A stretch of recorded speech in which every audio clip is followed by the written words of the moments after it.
¿Cómo estás? Bien, bien Mauricio, ¿cómo estás tú? Todo bien también, gracias. Gonzalo, revisando los resultados del plebiscito, ¿qué señal consideras que es más potente? ¿El porcentaje de adherencia del apruebo o el porcentaje de personas que optaron por la convención constituyente?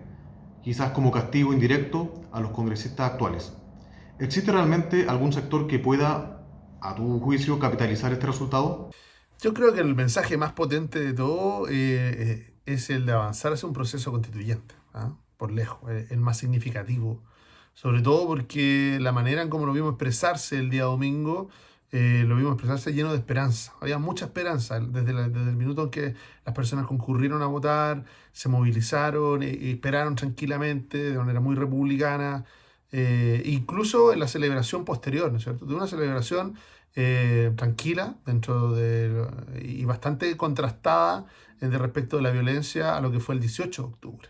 Entonces yo creo que la señal más potente y clara es la esperanza de avanzar hacia cambios profundos. ¿Ah? Y eso era la invitación hecha por el proceso constituyente y avanzar hacia una nueva constitución. Ahora, en la segunda papeleta, el método, yo creo que sí hay una connotación respecto de castigo hacia el sistema político en su conjunto, no diría solo hacia los congresistas, ¿no? No hay mucha diferencia entre gobierno, oposición, izquierdas, derechas, sino que hay una desconfianza así como el primer voto estuvo cargado de esperanza, yo creo que el segundo estuvo cargado de desconfianza hacia la política, ¿ah? Hacia este mandato de hacer cambios y en el segundo voto fue, por favor, no nos vuelva a fallar. ¿Ah? Así que yo creo que sin duda el primero es el más importante. Ahora, ¿quién puede capitalizarlo? Y hay una tercera lectura. Va a ser difícil que un sector político, un partido o incluso un candidato presidencial logre capitalizar lo que pasó el domingo. ¿Por qué? Porque el sentimiento fue muy transversal, muy distinto, muy fuera del eje izquierda-derecha, creo yo, muy ciudadano y por lo tanto tenía que ver con la pregunta si avanzábamos o no hacia este proceso constituyente, si realizábamos reformas profundas o no, y poco que ver con las posiciones políticas individuales o con qué posiciones tenemos incluso desde cada tema. Y respecto a la participación que vimos en el proceso, la cual es la mayor desde que el voto es voluntario, y el gran porcentaje de votantes del apruebo, ¿ves algún riesgo latente que configure un escenario para la creación de una constitución maximalista idealista? Yo creo que en este caso, obviamente que había una aprehensión, un fantasma, ¿no es cierto?, de la participación respecto de dos situaciones. Uno, la pandemia y segundo, el interés que generaba realmente el proceso constituyente.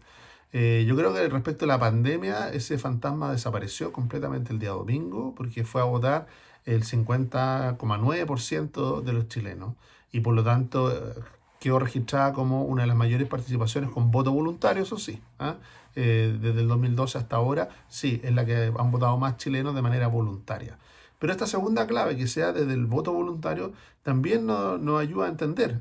Había mucha más movilización en aquellos que eran más favorables a los cambios, incluso a cambios más radicales, que en aquellos que querían, por decirlo así, el status quo o defender lo que estaba hoy día vigente, la actual constitución. Hubo una dinámica mucho más movilizadora en la primera opción del apruebo que en la segunda del rechazo.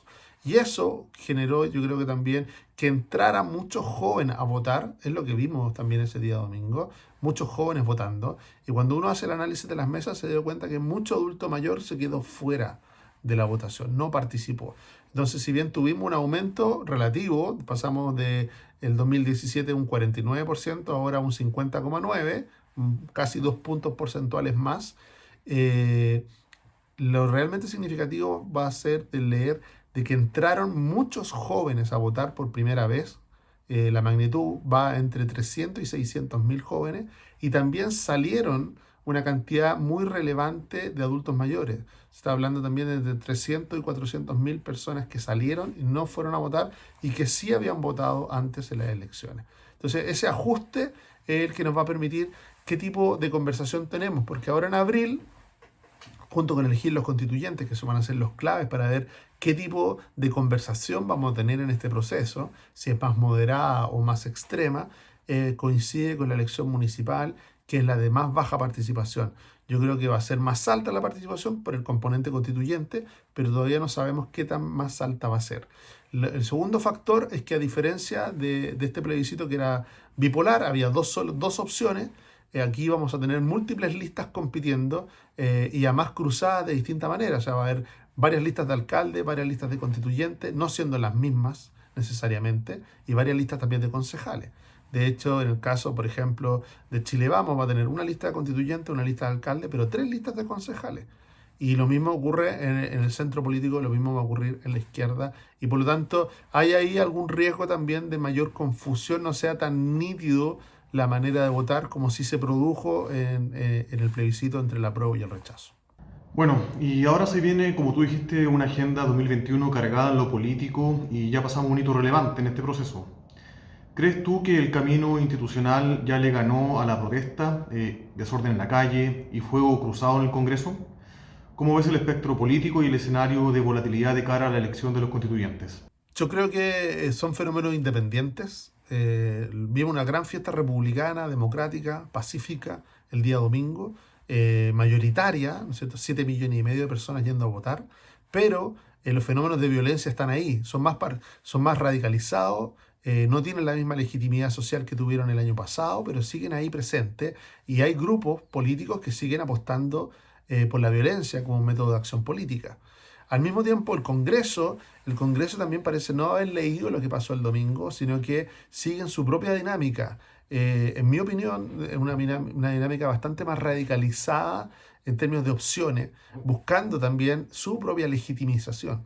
¿Ah? O sea, también tiene un problema de legitimidad el Congreso y eso lo ha llevado a tomar posiciones más populistas y a cierta debilidad frente a las demandas ciudadanas. Es decir, la está procesando no correctamente. La labor de la política es decodificar la demanda ciudadana y tratar de transformarla en buenas políticas públicas.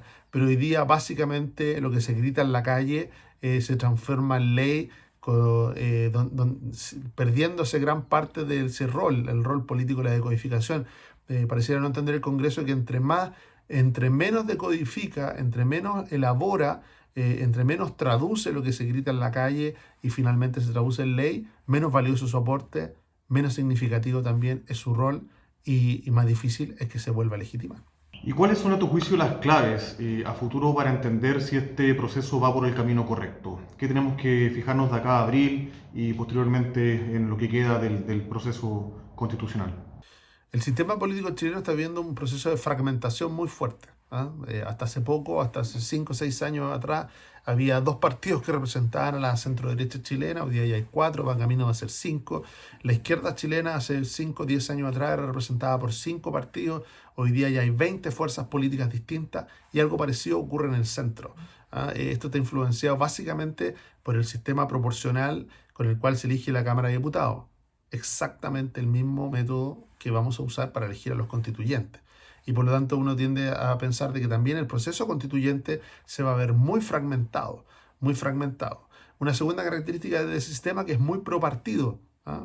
Prácticamente los independientes no ingresan a la Cámara de Diputados. Es muy difícil que un independiente logre ingresar. ¿Por qué? Porque compite contra listas. Es decir, en un distrito un independiente compite contra 8 candidatos de un partido o de una coalición. Lo tiene muy, muy difícil.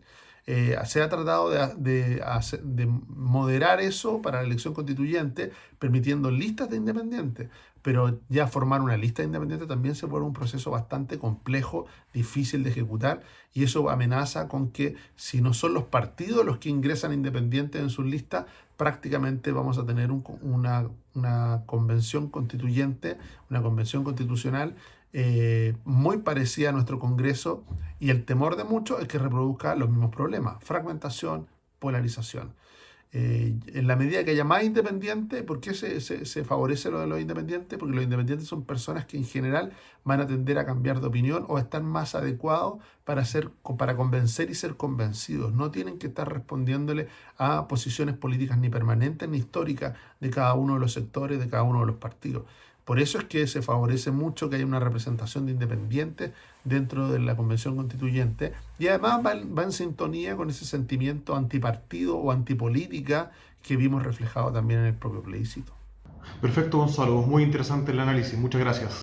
Gracias a ti, Mauro, por esta conversación, y yo creo que, bueno, vamos a seguir este fenómeno, está ocurriendo, lo vamos a enfrentar con nuestros temores, con nuestros miedos, pero también con nuestra esperanza, que fue algo que afloró con mucha fuerza ese día domingo, y tenemos que cuidar esa esperanza porque es una esperanza que también le da una oportunidad a la democracia, una oportunidad de tener un país mejor y de alguna manera tener estabilidad para volver a crecer y seguir desarrollándonos.